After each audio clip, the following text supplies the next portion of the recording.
Bueno, muy buenas tardes. El día de hoy entonces empezamos este tercer módulo en referencia a diversas modificaciones que ha tenido el derecho notarial y el derecho registral en cuanto a mecanismos del fraude procesal. Entonces, este tercer módulo vamos a, después de haber contemplado las modificaciones en el ámbito notarial y en el ámbito registral en cuanto al procedimiento, en los módulos 1 y el módulo 2, vamos a centrarnos entonces en una especie de mixtura. ¿Cómo es que la jurisprudencia está incidiendo en estas nuevas innovaciones referidas a las modificaciones que ha traído la Ley 3313 y el Decreto Legislativo 1232 en cuanto a la Ley del Notariado y en cuanto al procedimiento registral?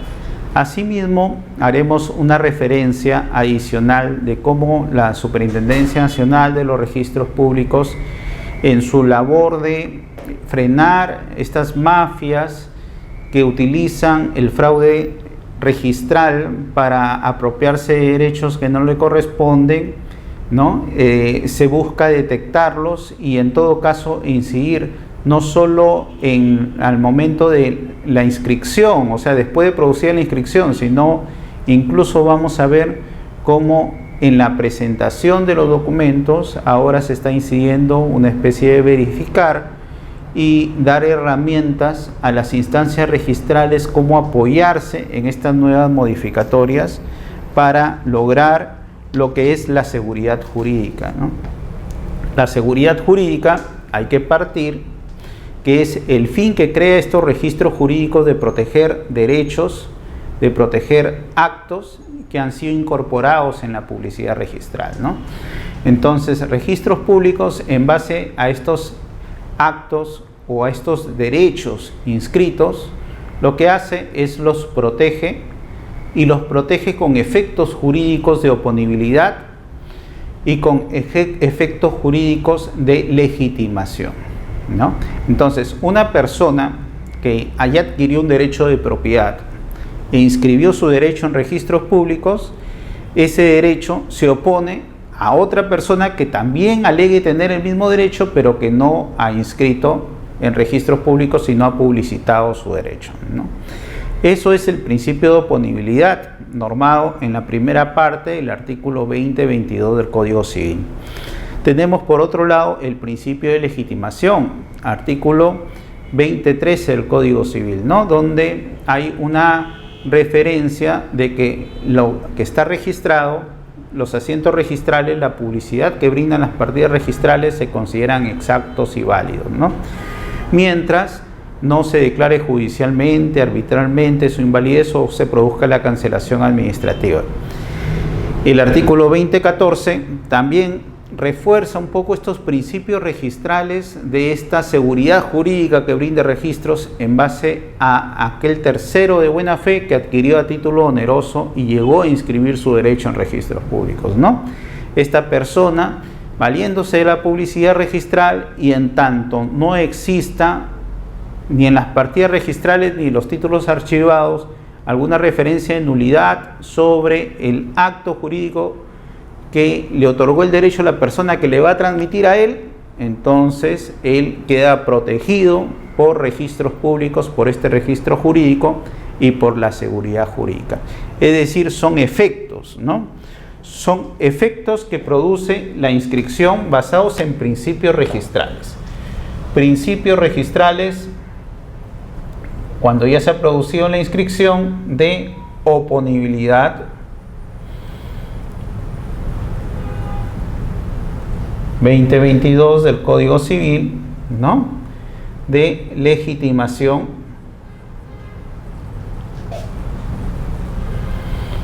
20-13 del Código Civil y de la buena fe registral, ¿no?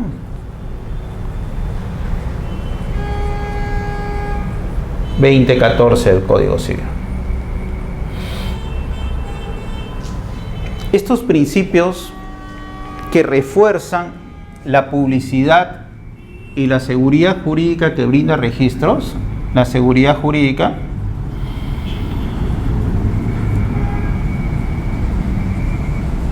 tanto en su vertiente de seguridad estática y la seguridad dinámica. En la seguridad estática, para aquel titular del derecho, para el titular. En el caso de registros públicos vendría a ser el titular registral. Y la seguridad dinámica para terceros que contratan en referencia a registros, ¿no? Terceros que contratan.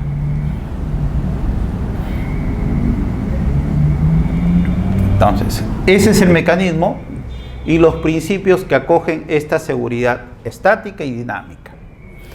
Pero este fin que persigue registros de seguridad jurídica en su aspecto estático y dinámico se ve un poco perjudicado cuando el acto causal, es decir, el derecho, el acto jurídico, se encuentra en un documento falso.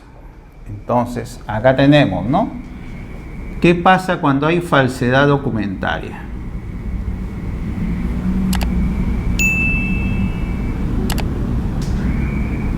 Un documento falso, la falsedad documentaria, ¿no? Cuando es un instrumento elaborado no por el autor legítimo, es decir, el notario, el juez, el árbitro o el funcionario público, sino por otra persona, ¿no? Entonces, documentos falsos. Esa es la primera referencia que atenta contra la seguridad jurídica, ¿no?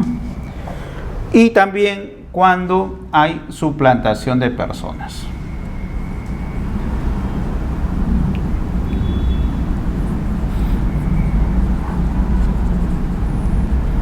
Entonces, cuando hay suplantación de personas, también se produce un atentado contra la seguridad jurídica, ¿no? La mala fe, por ejemplo, resquebraja estos principios.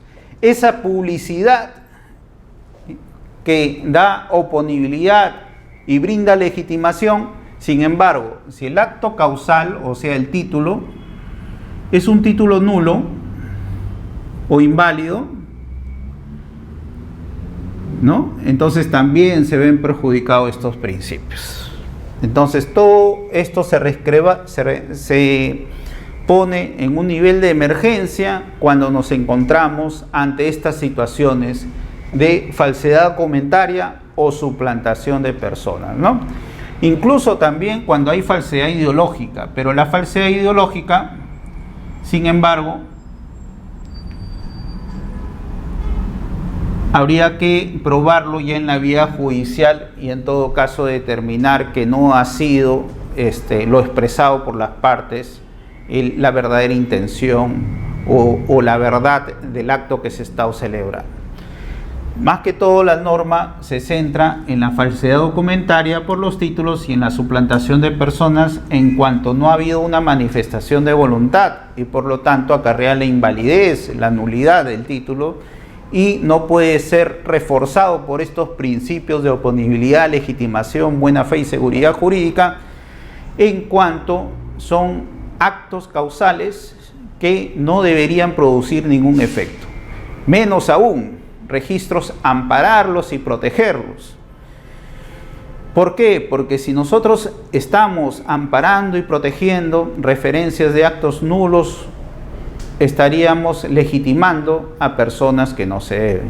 Y en base a eso es que estos nuevos mecanismos traídos a nivel notarial y a nivel registral, lo que están buscando es atacar estos supuestos que atentan contra el sistema registral y la seguridad jurídica, ¿no?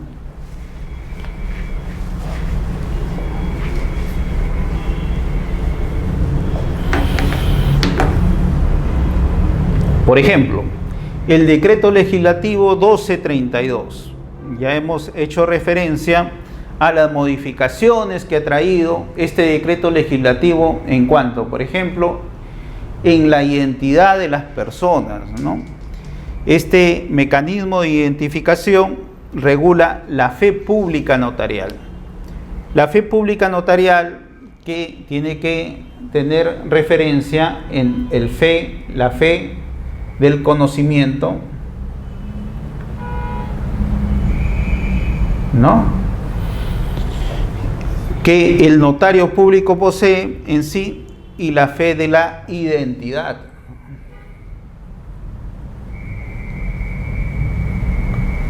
La fe pública notarial.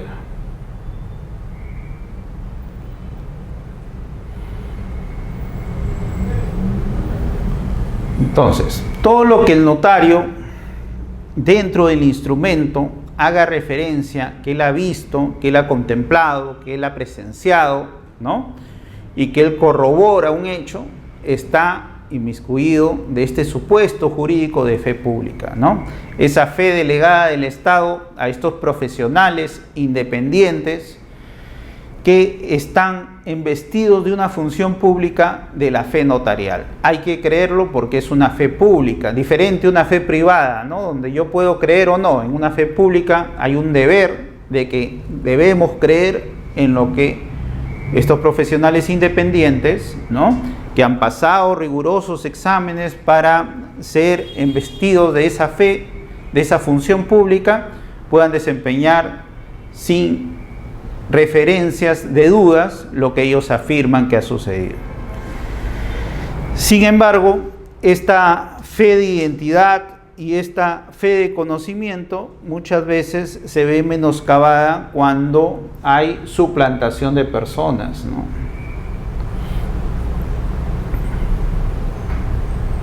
Suplantación de personas. Entonces, ¿qué hacer? ¿Qué hace el notario en estas referencias? Ya había una necesidad por parte del decreto legislativo 1049 en cuanto el deber de tener que pasar por el identificador biométrico, que en su oportunidad fue una regla exigible para los notarios. Sin embargo, había lugares donde no llega la internet, no llegan estos sistemas de identificación y ante lo cual se tuvo que dar mecanismos adecuados para que no paralizar las transacciones o en todo caso los negocios jurídicos, patrimoniales, individuales y el notario pueda seguir cumpliendo su labor de fe pública. Ante ello, el artículo 55, modificado por este decreto legislativo 1232, ¿no?, habla que cuando en el distrito donde se ubica el oficio notarial tenga acceso a internet, el notario tiene que exigir el DNI y verificar la identificación utilizando la comparación biométrica a través de los servicios de identidad de la RENIEC. Entonces, acá ya se está reglamentando una primera posición cuando existe estos mecanismos de identificación. Pero ¿qué pasa cuando, por ejemplo, no es raro que los sistemas informáticos que están ligados a un servicio de operadores de internet puedan fallar, o en todo caso los sistemas puedan ser que estén siendo actualizados y con ello no se tenga este acceso? Ante esto, y no parar la labor de la contratación privada, se ve otro mecanismo de identificación. Cuando no se pueda dar cumplimiento a esa regla general, entonces se pedirá pues el documento de identidad y en todo caso mediante consulta en línea se puede ver las imágenes y los registros de la RENIEC, que es otro supuesto, supongamos que esté fallando el lector biométrico, pero se llegue a identificar a la persona, ¿no? En caso de extranjeros, se apertura la posibilidad de poderlos identificar mediante sus pasaportes, sus carnets de extranjería u otros documentos y con la base de datos de la Superintendencia Nacional de Migraciones. Entonces se apertura un nuevo proceso o una nueva forma para extranjeros ya supeditados en base a quién va a tener la responsabilidad de llevar la base de datos. Cumpliéndose estos tres requisitos, el notario deberá hacer referencia de los mismos que lo ha cumplido, pero si no tiene la posibilidad o la factibilidad de cumplir esos requisitos o no es necesario porque él tiene fe ya de la identidad de las personas y el conocimiento, en su caso se apertura la posibilidad que el notario, en forma excepcional y por razones justificadas, ¿no? Entonces la regla general es que pase el lector biométrico, pase la identificación de imágenes por la RENIEC, en caso de extranjeros, de la base de datos de migraciones, pero cuando no se puede cumplir por excepción y mediante una razón justificada, es que el notario puede dar fe del conocimiento de la identidad sin cumplir estos requisitos. Lo que sí exige la norma es que el notario en el instrumento protocolar, ¿no? Cuando hablamos de instrumento protocolar se refiere a aquellos instrumentos públicos donde el notario conserva el original en su protocolo, es decir, las escrituras públicas, las actas cuando han sido incorporadas al protocolo notarial o en todo caso los documentos protocolizados por mandato judicial, ¿no? En esos supuestos, entonces, el notario debe dejar constancia de las verificaciones a que se refiere el presente artículo. Pero verificaciones en el sentido de que solo debe decir, se ha verificado conforme el artículo 55, se verificó conforme el artículo 55, ¿será suficiente hacer referencia a esto?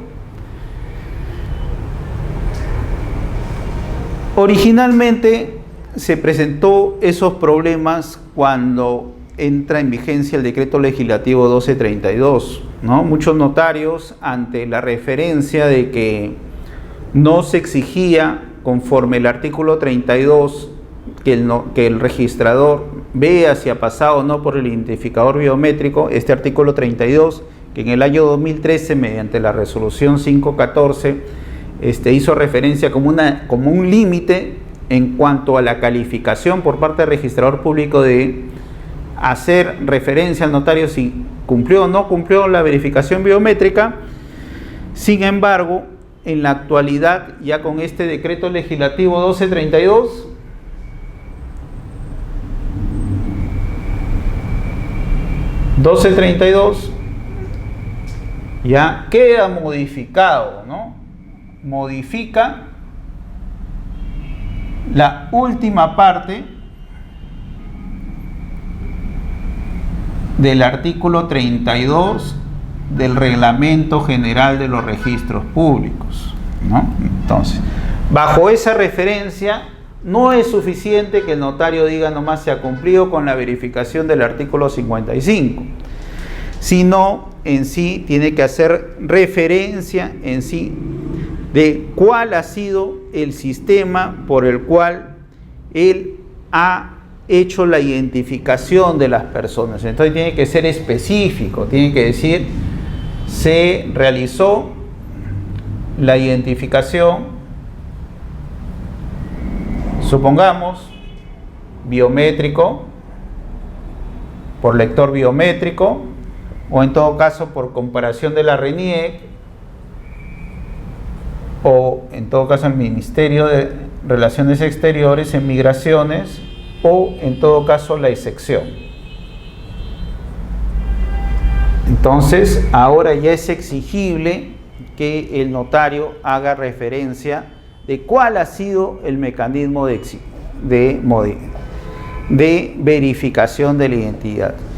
Y esta modificación que tuvo el artículo, la última parte del artículo 32 del Reglamento General, básicamente queda derogada y ahora sí es exigible. En consecuencia, ¿no?, se originan, primero, que tanto el registrador público o en todo caso, ¿no?, el tribunal registral deberá ver en el instrumento público, ¿no?, la referencia del notario conforme a uno de los supuestos del artículo 55, ¿no?, del decreto legislativo 1049 modificado por el decreto legislativo 1232.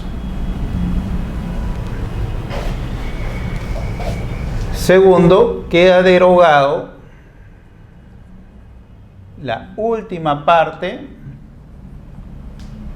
del artículo 32 del Reglamento General de los Registros Públicos por el decreto legislativo 1232, ¿no? Esta última parte, que en el año 2013, bajo la resolución 154-2013, ¿no? Esta resolución 154-2013, SUNARP,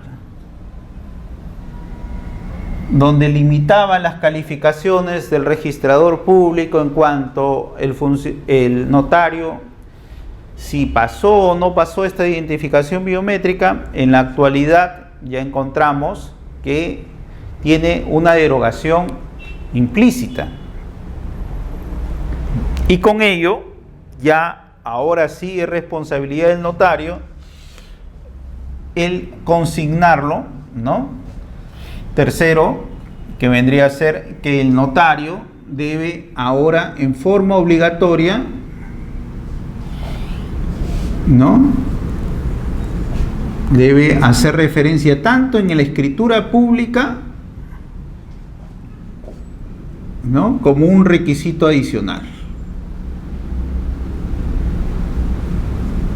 de la verificación del artículo 55, ¿no?, en los supuestos para la identificación. Entonces, el notario ya tiene una labor adicional a la que tenía, en cuanto debe cumplir no solo con verificar, sino debe hacer referencia de dicha verificación.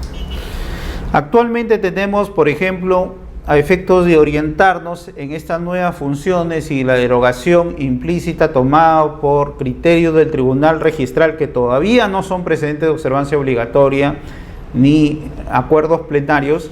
Sin embargo, lo encontramos en la resolución 39-2006, ¿no? Resolución 039-2016, SUNARP, Tribunal Registral de Lima, ¿no?, de fecha 8 de enero del 2016. Entonces, vamos a detallar ahora cómo la SUNARP está obteniendo nuevas miras en las calificaciones de estos instrumentos públicos notariales. Sin perjuicio de lo referido, hay que tomar que el decreto legislativo 1232 entra en vigencia el 27 de septiembre del 2015, ¿no?, porque el decreto legislativo fue publicado el día 26 de septiembre de 2015. Entonces, al día siguiente entra en vigencia. Y desde el día que entra en vigencia es que ahora hay una nueva forma o criterios para efectos de verificar la identidad y de verificar la referencia, bajo qué supuestos normativos del artículo 55 el notario ha examinado la identidad de las personas, en cuanto se evita con esto la suplantación de personas. Uno de los supuestos que hemos contemplado que atenta, ¿no?, contra el sistema registral, contra el sistema notarial, ¿no?, porque cuando el notario realiza el instrumento público, solo vía judicial puede ser anulado ese instrumento público. Hay una fe pública notarial que se puede virtuar solo vía judicial, ¿no? Y en todo caso, si había una suplantación de personas, en ese supuesto, pues había que determinar judicialmente la referencia de los mismos, sin perjuicio que el notario, en forma administrativa, pida la cancelación del asiento, ¿no?, para restar un poco los efectos que también conlleva la publicidad registral en cuanto a los principios de oponibilidad, a los principios de legitimación, a los principios de buena fe pública registral, entre otros.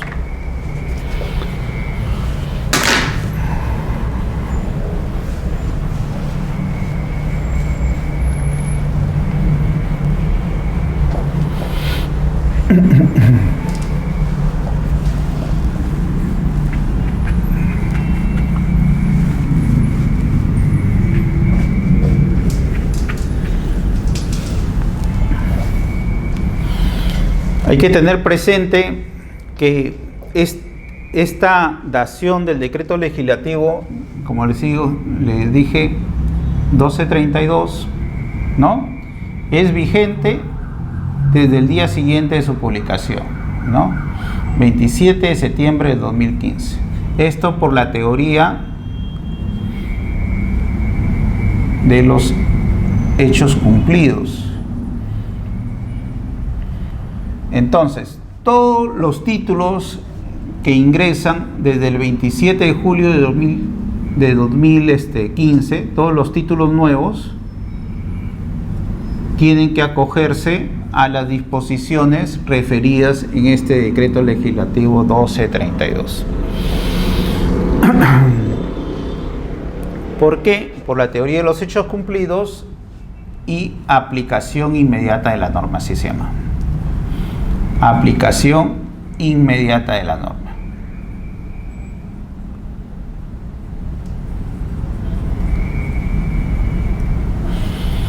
Esto fue recogido en su oportunidad cuando tuvimos el precedente de observancia obligatoria en cuanto a la presentación cautiva referido a instrumentos públicos referidos a poderes de disposición o gravamen, o en todo caso que ingresen al registro de predios, ¿no?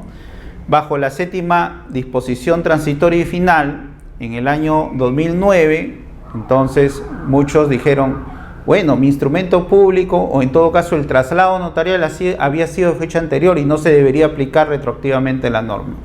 Pero bajo la teoría en sí de la aplicación inmediata de la norma, y al ser una norma netamente procedimental en cuanto a la presentación por parte de registros públicos, esta presentación cautiva es que se aplicó desde que entraba en vigencia. Y bajo ese amparo es que también estas normas de la modificación de la ley del notariado bajo el decreto legislativo 1232 también van a venir bajo la referencia de esta teoría de los hechos cumplidos y aplicación inmediata de la norma para los títulos nuevos. En la actualidad, por ejemplo, ¿no?, la presentación cautiva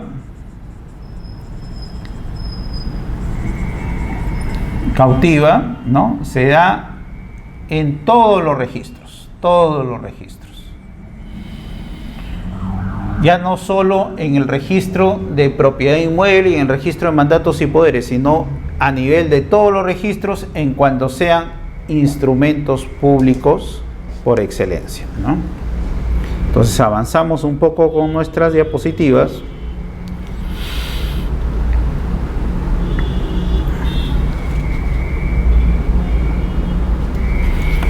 Y vamos con la referencia del parte notarial. Una forma que se está determinando para que el título en sí sea un título auténtico son seguros que está proporcionando la ley del notariado en cuanto al título formal, y básicamente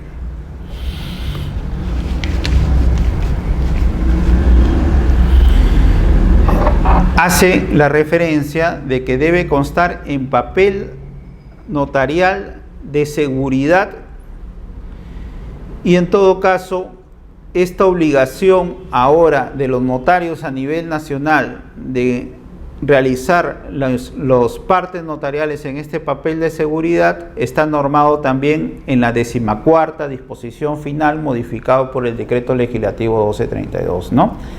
Entonces ya estamos próximos a que entre en vigencia y los colegios de notarios ya tienen que estar emitiendo estos papeles para hacer referencia en ellos del título formal, o sea, de los partes notariales. Los instrumentos públicos protocolares, también es necesario recordar esto, ¿no? Son aquellos cuyas matrices se encuentran dentro del protocolo del notario público, ¿no? O sea, por ejemplo, en una compra-venta, el documento original fue la minuta que se llevó al notario para que lo formalice. Esa minuta va a estar en el archivo del minutario. La formalización de esa minuta para que se convierta en instrumento público, o sea, el otorgamiento de la escritura pública, también va a estar en el protocolo notarial de escrituras públicas.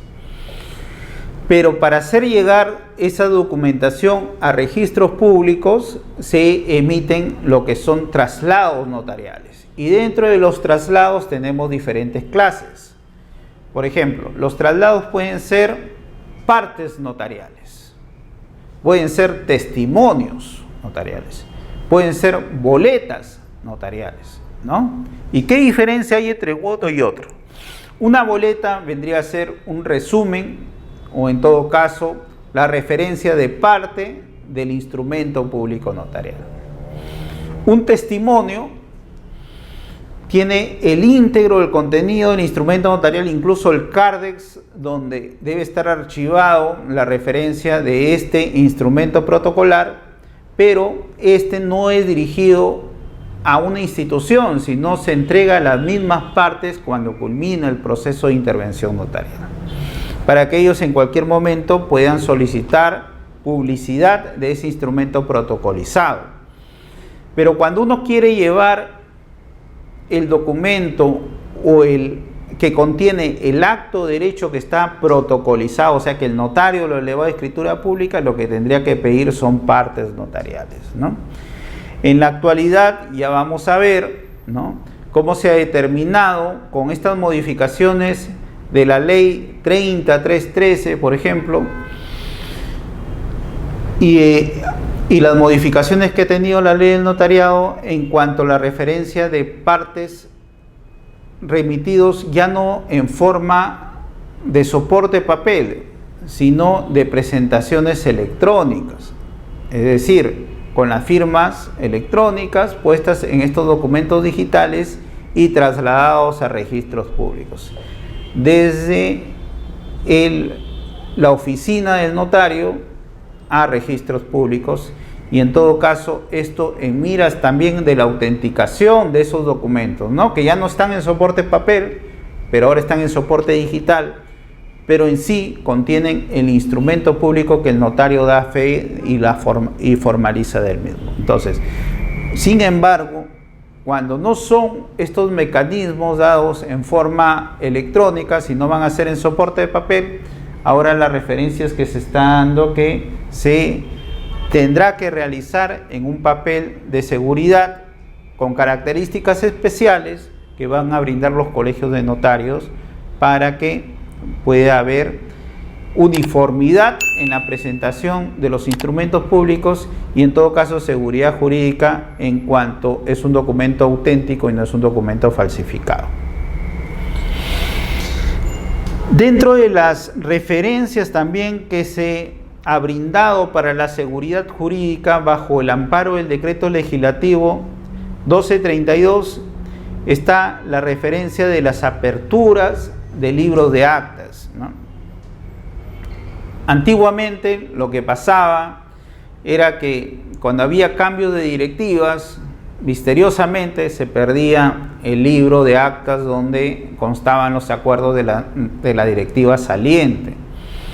Entonces, ¿qué hacía la nueva junta directiva, ¿no? Mediante el presidente electo, hacía su denuncia de pérdida o de robo del libro de actas anteriores, el libro número 1, y eso le servía para que los notarios puedan aperturar el libro número 2. Esa constancia de la denuncia policial era suficiente, pero esto traía como consecuencia que muchas veces se producían aperturas de libros sin que haya estos mecanismos de control por parte de la labor notarial.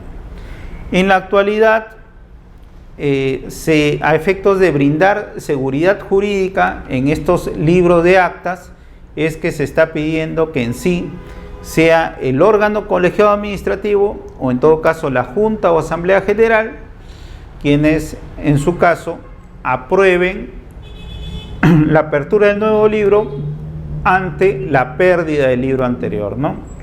Y mediante documentos donde tiene que estar o verificar la autenticidad de firmas de las personas que intervienen en esta asamblea, es que se va a poder realizar la apertura del libro número 2. Ahora, esto da mayor seguridad jurídica en cuanto a la apertura de libros. El problema del decreto legislativo 1049 en cuanto a la presentación cautiva era que solo se daba ante la presentación de escrituras públicas, ¿no? En el registro, como le dije, de mandatos y poderes, acto de disposición y gravamen, o en el registro de propiedad inmueble. En la actualidad se dice para todos, pero no solo para esto, sino también a la presentación de las copias certificadas de los distintos registros. ¿Y qué son las copias certificadas? Son las copias autenticadas justo de estos libros de actas donde constan los acuerdos de las asambleas generales. Entonces, hay que hacer una diferencia que es frecuente en el ámbito registral cuando una persona se le exige copia certificada del libro de actas, pero cuando va a la notaría y pide las copias certificadas, no sé, quizá por el costo se desanima y lo que saca son copias legalizadas de las hojas. Estas copias legalizadas de las hojas, a diferencia de las copias certificadas, no hacen referencia del número de libro de actas en el cual están contenidos las asambleas que están incorporadas en este libro. Sin embargo, en las copias certificadas sí se hace referencia. ¿Cuál es el número del libro? Número del libro número 1, número del libro número 2, ¿no? En referencia a qué fojas de ese libro es que se está solicitando las reproducciones. Y esa es la gran diferencia que hay en las copias certificadas, y eso es lo que se refiere a la presentación cautiva por parte de este decreto legislativo 1049. Entonces se amplía el alcance, ya no solo escrituras públicas, ¿no?, sino escrituras públicas y las copias certificadas de los libros, donde debe constar la apertura del libro, con qué fecha se realizó, cuál es el nombre, quién lo hizo, qué número de apertura, qué número del libro y qué foja se está sacando de ese libro en las copias certificadas.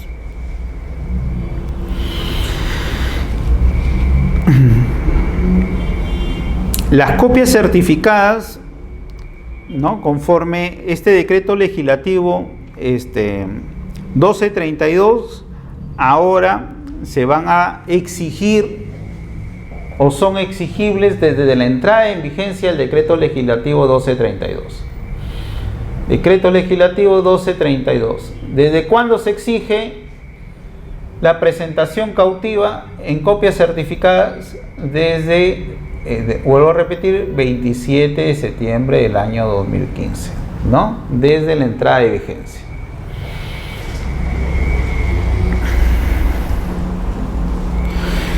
Y no solo se va a exigir que sea el presentante el notario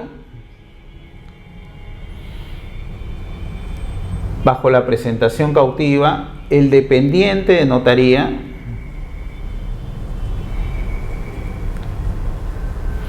sino en el caso que es el tercero, ¿no?, consignar en el instrumento público nombre, el DNI de la persona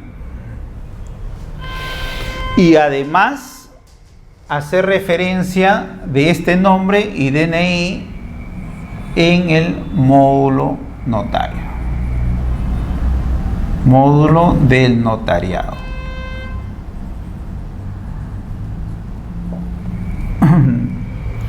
El módulo de notariado, ¿no?, es un sistema creado con una base de datos donde figuran internamente el registrador al momento de calificar, puede verificar si el notario se encuentra habilitado, si los dependientes de la notaría son activos o ya han sido dados de baja por el notario, y en caso de la presentación de un tercero, va a verificar el nombre, el DNI y en todo caso el número del instrumento. Podría ser, por ejemplo, en instrumentos protocolares el CARDEX, ¿no?, que va a ayudar a identificar el tipo de instrumento y a qué registros va dirigido. En base a esto, simplemente lo que se está solicitando es un requisito adicional al notario. No solo poner el nombre y DNI en el instrumento, sino el requisito adicional es ir consignando el módulo de notarios en referencia a las personas o a esos terceros que pueden presentar los documentos, con miras a que los documentos sean los originales y dados en la notaría y no sean documentos fabricados, como le digo, que por su invalidez no deberían estar resguardados por estos principios registrales que norman el sistema de inscripción o el sistema registral de publicidad jurídica, ¿no?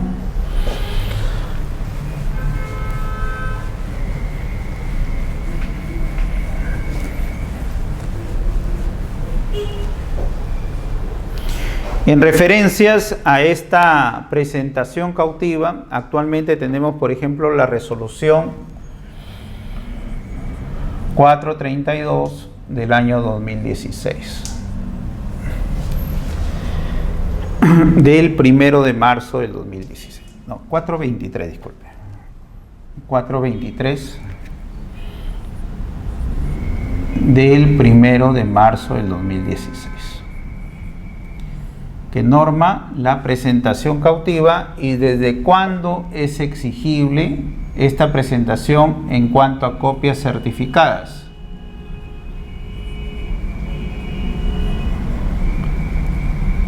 Es exigible la referencia del módulo de notario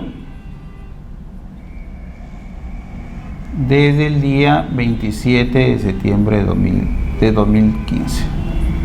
¿No?, que entre en vigencia este decreto legislativo 1232.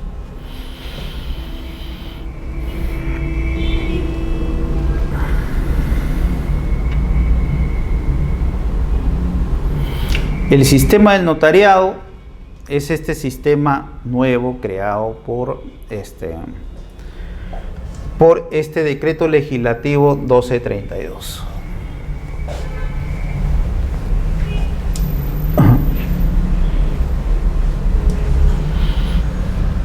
Como antecedente,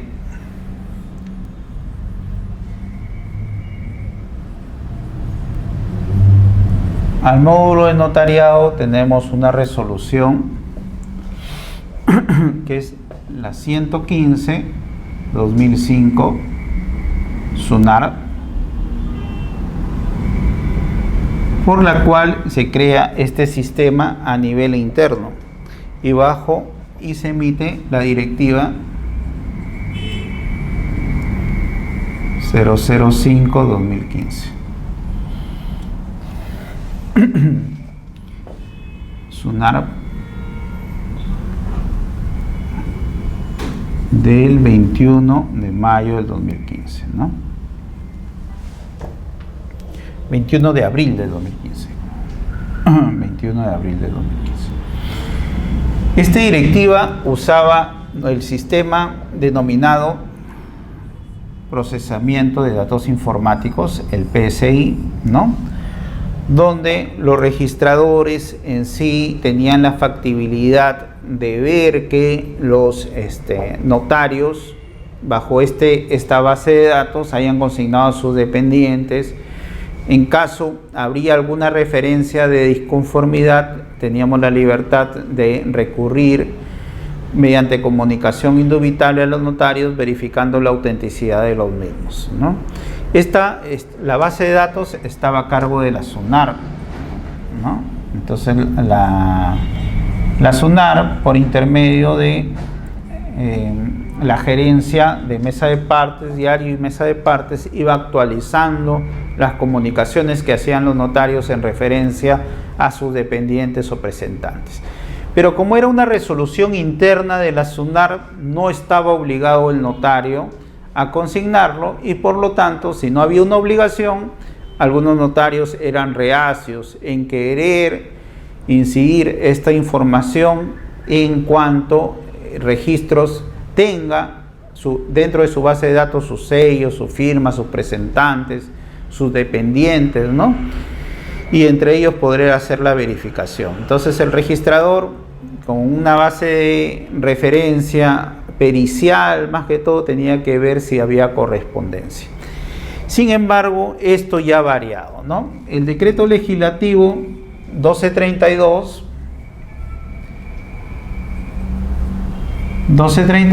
actualmente ya habla de la obligación, ¿no? Entonces, acá era facultativo, ¿no?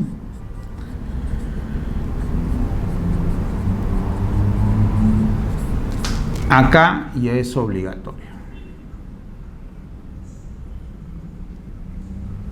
Ya el notario, en forma obligatoria, ya tiene que estar suscrito a este módulo de notarios, porque ya tenemos una ley incorporada y que modifica la ley de notariado y que rige a los notarios en su actuar, ¿no? Se dio una alternativa desde entrada de vigencia del decreto legislativo 1232 del 27 de septiembre del 2015, ¿no? Por 90 días para que ellos puedan, en todo caso, suscribir y regularizar la obligación en el módulo del notariado. Y desde el día 26 de diciembre del 2015, ahora sí es obligatorio, sí o sí, que los notarios estén suscritos a este módulo del notariado. Si no se ha realizado la suscripción, simplemente no se van a poder calificar los títulos, y con ello, pues, lo que se busca es dar un mecanismo más de seguridad ante este fraude que podría conllevar el que se pueda dar publicidad a instrumentos o documentos falsos o falsificados, ¿no?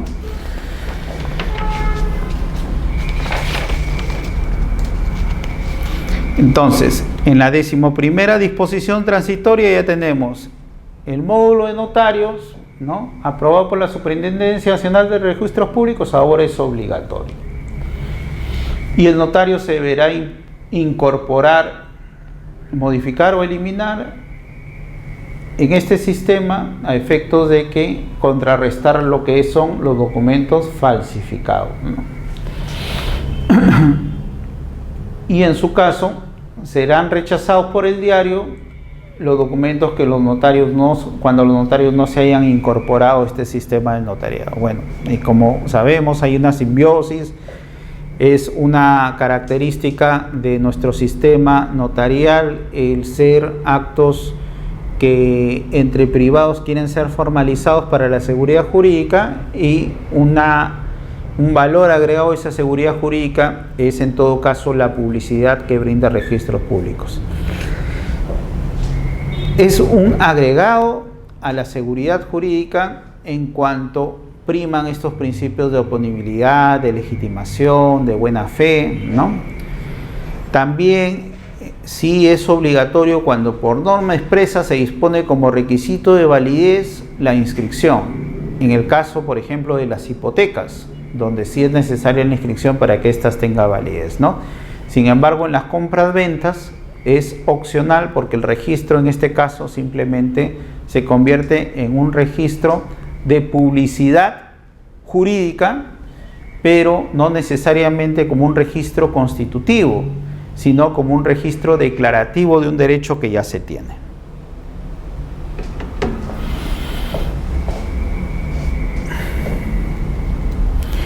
Incluso este decreto legislativo 1232, ¿no?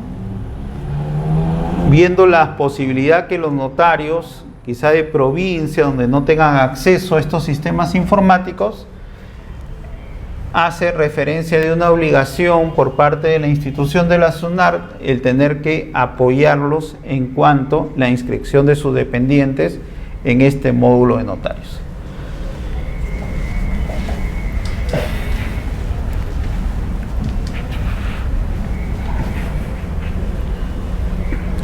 Cosa que está bien porque si está poniendo en referencia la obligación de cumplir esta función por parte del notariado, también debe darse las herramientas del caso, ¿no?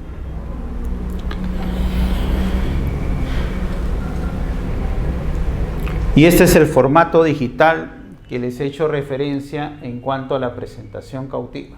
Entonces, actualmente se encuentra tenemos el sistema, el SID, que es el sistema de intermediación digital, por la cual ingresan diversos actos, ahora ya facultados por este tipo de sistemas informáticos, ¿no? En el caso de poderes, en referencia a este decreto legislativo, es obligatorio. En caso de otros actos, es facultativo.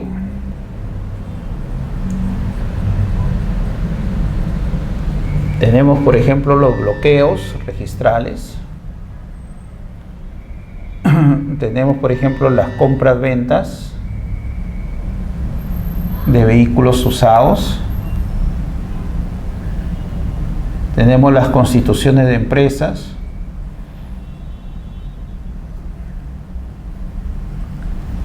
Entonces, el sistema TSIT se va integrando, se va alimentando. Las nuevas formas de presentación ya se están haciendo en referencia a estos formatos digitales, ¿no? Con uso de firmas y certificación digital. La Superintendencia Nacional, acá se hace referencia, ¿no? En cuanto a su plataforma informática, lo está aplicando ahora en este programa SID, donde los notarios se deben suscribir para que tengan facilidad de la presentación electrónica, en su caso, como se determina en registros públicos este tipo de presentación. En mandatos y poderes es obligatorio, como les he hecho referencia, y ya no se va a utilizar el soporte papel en su caso. Ahora también otra de las modificatorias que está trayendo este decreto legislativo 1049 para combatir estos actos delincuenciales, ¿no? De estas mafias que traen documentos falsos y con ello evitar el ingreso de estos tipos de documentos. En el caso de los notarios tenemos una referencia adicional y está dado en cuanto a la nulidad o la invalidez que puede traer, ¿no? En cuanto a la competencia notarial.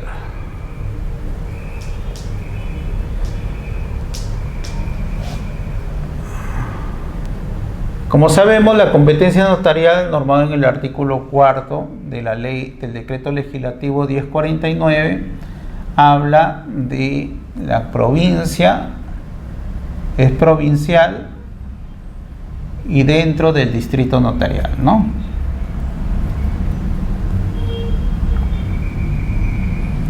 En base a ello, el distrito notarial es donde ejerce competencia el colegio de notarios. Por ejemplo, en Lima tenemos el Colegio de Notarios de Lima y todo lo que es Lima capital, ¿no? Tendrá referencia de ser no solo el distrito notarial, sino la particularidad que acá también es la provincia notarial de Lima. Pero hay otras provincias, por ejemplo, Huacho, Huaral, Barranca, ¿no? Que ellos no pertenecen al Colegio Notarial de Lima, sino pertenecen al Colegio Notarial del Callao. Y la competencia la tendrá como Distrito Notarial del Callao y dentro de las provincias, dentro de ese distrito, de los cuales los notarios podrán ejercer jurisdicción. En el Callao también lo ejercerá el Colegio Notario del Callao. Entonces, estos límites de la competencia originalmente se denominó así cuando fue por innovación de la ley 30313, ¿no? Se modifica el artículo 4º.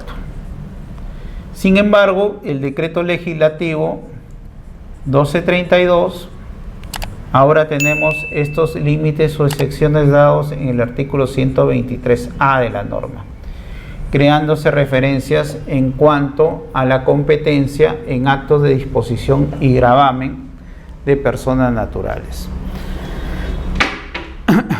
Ha conllevado a que la norma, acogiendo la referencia o la posibilidad de poder determinar cuándo un acto es nulo en cuanto a la formalidad no cumplida, cuando por ley se dice que no se cumple esa formalidad bajo sanción de nulidad, entonces ahí no cabe aplicar en forma supletoria otros tipos de formalidades. Y en cuanto a esto, este artículo nuevo, el 123A, ¿no?, lo tenemos plasmado en cuanto a nulidades de escrituras públicas, y no solo eso, sino de certificación de firmas. Entonces, ya acá tenemos una referencia normativa que nos hace decir que si no cumplimos esa formalidad va a caer nula, pero bajo ciertos supuestos, ¿no? Escrituras públicas en referencia a actos de disposición o de constitución de gravamen. Y acá también hay que hacer una referencia cuando surge la ley 30313 con el decreto legislativo 1232.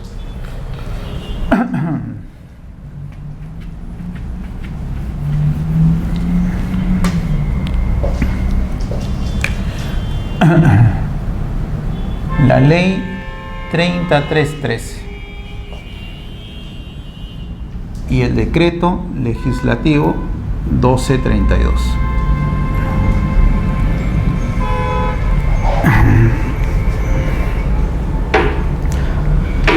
Por ejemplo, la ley 30313 entra en vigencia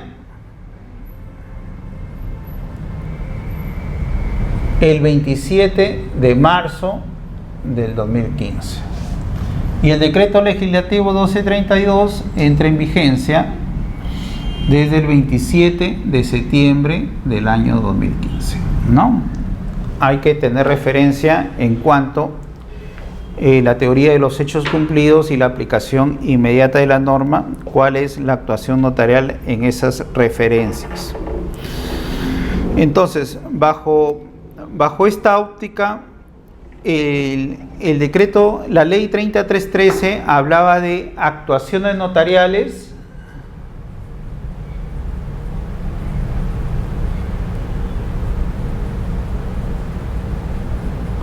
¿no?, sin especificar cuáles. No se sabía cuáles eran esas actuaciones. El decreto legislativo 1232 ya nos está hablando de escrituras públicas y en su caso también lo que son certificaciones de firmas, ¿no?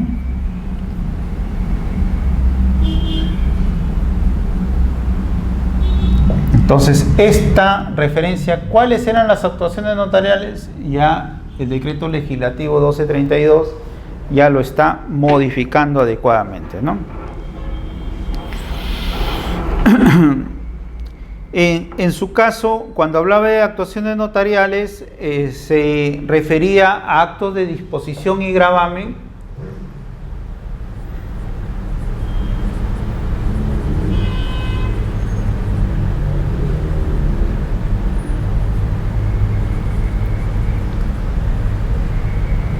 entre vivos, decía, ¿no?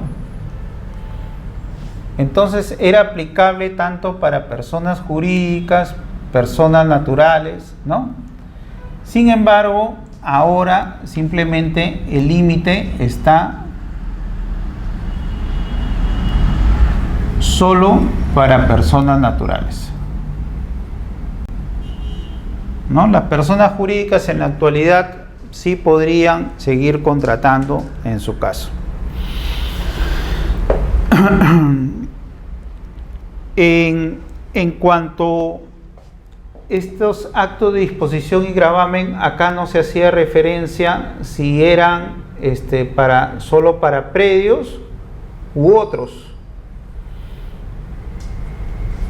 Sin embargo, ahora ya se hace referencia, en su caso, que son para predios, ¿no? Entonces, ahora ya sabemos con precisión que estos solo van a ser para predios. Entonces, estas son las diferencias que encontramos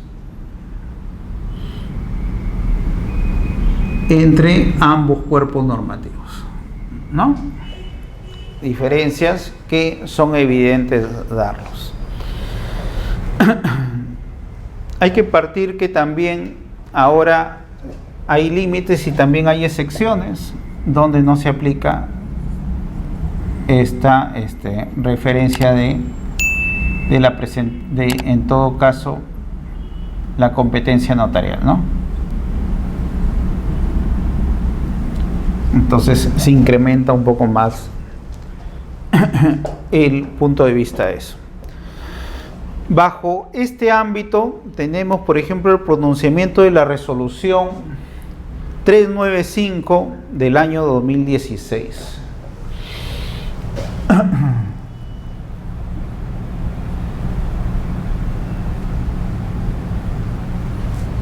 Y bajo esa óptica hay que un poco examinar estas diferencias que han surgido entre uno y otros registros, ¿no?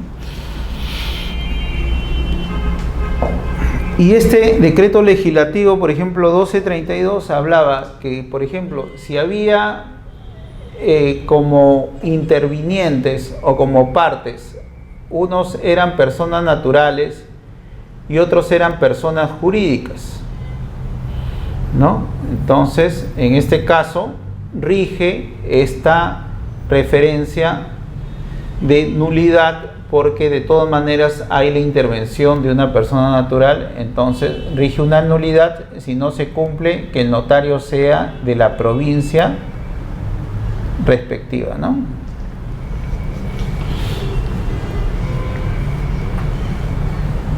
Ahora, también tenemos otras posiciones muy asentadas. En el caso que la escritura pública, supongamos, se haya dado dentro de este margen, desde acá hasta acá. Si desde acá hasta acá se dio la escritura pública antes del 27 de septiembre de 2015, antes del 27 de septiembre de 2015, se dio la escritura pública, entonces le es aplicable todo el cuadro normativo de la ley 30313. Entonces lo que acá interesa es la fecha del instrumento público. Hay que tomar en consideración eso, la fecha del instrumento público, fecha de la escritura pública. Si es antes del 27 de julio, se le aplica lo que es la ley 30313. Es decir, si en esa escritura pública participó, supongamos, dos personas jurídicas contratando, pero en un distrito notarial que no correspondía al notario competente, por más que el título esté siendo presentado después del 27 de julio, por ejemplo, hoy día, si es presentado el título en registros públicos, esto va a acarrear a que surja una tacha sustantiva del título. ¿Por qué? Porque bajo la teoría de los hechos cumplidos y en todo caso de la aplicación inmediata de la norma, esta escritura pública estaba regida bajo el amparo de la ley 30313, donde el impedimento o la nulidad era no solo para personas naturales, sino también para personas jurídicas y personas naturales. Sin embargo, si la escritura fue de fecha posterior, fue luego del 27 de septiembre y fue dado solo por la intervención de dos personas jurídicas, en este caso sí valdría y no se aplicaría la nulidad, ¿no?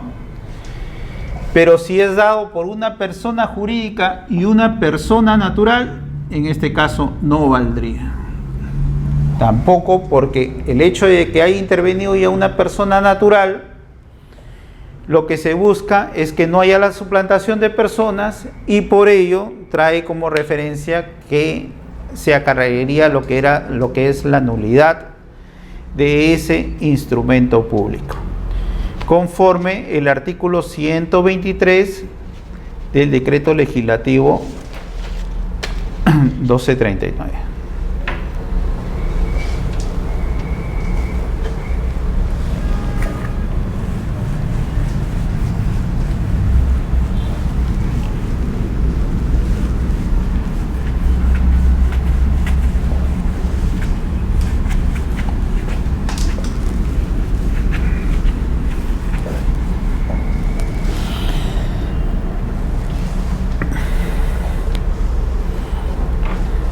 Estas son las excepciones que ahora trae el decreto legislativo 1232 en referencia a la competencia notarial, ¿no? O sea, personas naturales que sí podrían intervenir, por ejemplo, en acto de disposición o de constitución y gravamen mortis causa, ¿no? Aquellos que sean por los testamentos, ¿no? Bajo las condiciones o modalidades que en sí se puede tener. Acto de disposición o constitución de gravamen que comprenda predios ubicados en diferentes provincias. Esto sí ya era recogido por la ley 3313, y en su caso cualquiera de los notarios en sí podría ser competente si nos encontramos en dos predios de dos provincias notariales diferentes. Lo que sí se hace referencia como innovación también es a la excepción de la nulidad para actos como son fideicomiso y arrendamientos financieros o las opciones de compra. En ese caso, el decreto legislativo 1232 ha dado una serie de actos de excepción para no acarrear nulidad en todos los supuestos donde intervengan las personas naturales. Ahora, la SUNAR, por su parte, también se ha visto comprometida en estos actos de identificación de las personas que son suplantadas. Y bajo ese ámbito tenemos la resolución 1801 del año 2015, donde permite desde el 17 de julio de 2015 la necesidad de que los presentantes pasen por la verificación biométrica, ¿no? Entonces, Registro Público, como tiene un convenio con la RENIEC, valiéndose de esos convenios y de los servicios que trae la implementación de la tecnología y el uso de los lectores biométricos, entonces acrecienta mucho más la seguridad jurídica antes incluso de ingresar el documento a registros para verificar que la persona sea la correcta, ¿no? Se han dado ciertas referencias en esta resolución, ¿no? Por los lineamientos para el uso de la verificación biométrica, por ejemplo, en caso no se efectúe el lector biométrico, en ese caso bastaría la identificación por imagen y la persona responsable sobre esa presentación. También para aquellas personas que presentan varios títulos, por ejemplo, los presentantes de la notaría, ¿no? Que presentan diversidad de títulos, y bajo ese amparo basta que en el primero de ellos lo identifique, y ya en los otros simplemente no hay necesidad de identificarlo, porque si no caería más el costo y sería algo inútil porque ya está identificada la persona o el presentante, ¿no? Tenemos otros supuestos también en referencia a cuando haya fallas del sistema, y en todo caso una persona que identifique correctamente un responsable de la identificación de estas personas en cuanto a la identidad de las personas que están ingresando estos documentos a registros. En cuanto a la presentación electrónica, tenemos ya desde el año 2012 la posibilidad de la presentación de títulos electrónicos de constitución de empresas, mandatos y poderes y transferencias vehiculares, ¿no? Este sistema, por ejemplo, del uso de la presentación electrónica de los partes notariales con firmas digitales, también el 2014 ya se ha aplicado para la Oficina de Lima, Y el 2015, bajo esta nueva normativa, el decreto legislativo 1232 y la ley 3313, se ha visto la incorporación, ¿no? En el caso, por ejemplo, de poderes, ¿no? Donde desde febrero de este año ya no se admite poderes por el soporte papel, ahora se ha incrementado bajo este sistema SIT, ¿no? Sistema de Intermediación Digital, la factibilidad de poder usar estos tipos de presentaciones. Con ello, los sistemas informáticos se van adecuando a los cambios normativos y a la necesidad de verificar que la documentación electrónica sea la correctamente emitida por parte de los notarios. Por su parte, también el año 2012 ya se permitía la presentación electrónica, por ejemplo, de transferencias vehiculares, pero bajo un sistema diferente, que era el sistema de publicidad registral en línea, ¿no? Este año, el 2016, después de lanzar la posibilidad de ingresar los poderes por el SIT, también se ha ampliado la presentación electrónica de las compra-ventas de registro vehicular a través del sistema de intermediación digital SIT. Y en su caso, también la presentación del bloqueo, tenemos en cuanto a las presentaciones electrónicas ya normados desde el año 2013, bajo la figura de que con el parte electrónico se realiza la presentación al día siguiente de los documentos sustentatorios del mismo. Entonces, como vemos, son mecanismos que está contribuyendo y que la SUNAR está apoyando para evitar que haya suplantación de personas e ingreso de documentación falsa. Muy aparte de eso, yo como adquirente de mi derecho o como propietario tengo la posibilidad por el sistema de alerta registral, un paquete salido el año 2013 y que ha ido incorporando poco a poco diversas registros por este sistema de alerta registral, ¿no? Y el año 2013, con la resolución 170-2013, ya puedo yo ingresar a la página de SUNAR proporcionando mi correo electrónico para que me sea remitido cualquier información de un título que haya ingresado donde esté afectando uno de mis predios, una de mis empresas, en todo caso la vigencia de una facultad de poder dado o un bien del registro vehicular que esté a mi nombre y que en todo caso se vea afectado por este tipo de personas inescrupulosas, ¿no? Tenemos también en el ámbito de publicidad registral también el uso de la presentación electrónica para el servicio de publicidad, por ejemplo, de las reservas de nombre, ¿no? Y bajo ese amparo, la directiva 010-2008, ya desde el año 2008, ya uno podía hacer las presentaciones electrónicas en base a la publicidad. Bueno, estos son los primeros mecanismos que están sirviendo de base para en la actualidad usar la tecnología en miras a la seguridad jurídica.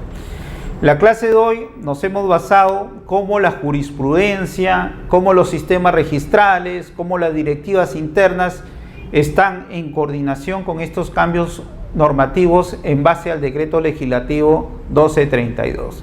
La próxima clase ya estaremos verificando también las referencias en cuanto a los trámites internos dados por las novedades traídas por la ley 3313 en cuanto el trámite de cancelación administrativa de asientos o el trámite de oposición cuando se advierta que ha habido suplantación de personas o que se está ingresando documentación falsa para que ésta sea amparada por la seguridad jurídica que brinda registro en su publicidad y con ello deslegitimar un poco nuestro sistema, ¿no? Entonces, bajo esas advertencias ya se están buscando mecanismos que van a contribuir también a que los notarios, a que los árbitros, los jueces, los funcionarios públicos, los cónsules cuando están haciendo la función de notarios puedan interceder en el proceso, así no ver afectada la seguridad jurídica que todos debemos resguardar. Muchas gracias entonces en esta primera clase y la próxima clase continuaremos con nuestro tema. Gracias.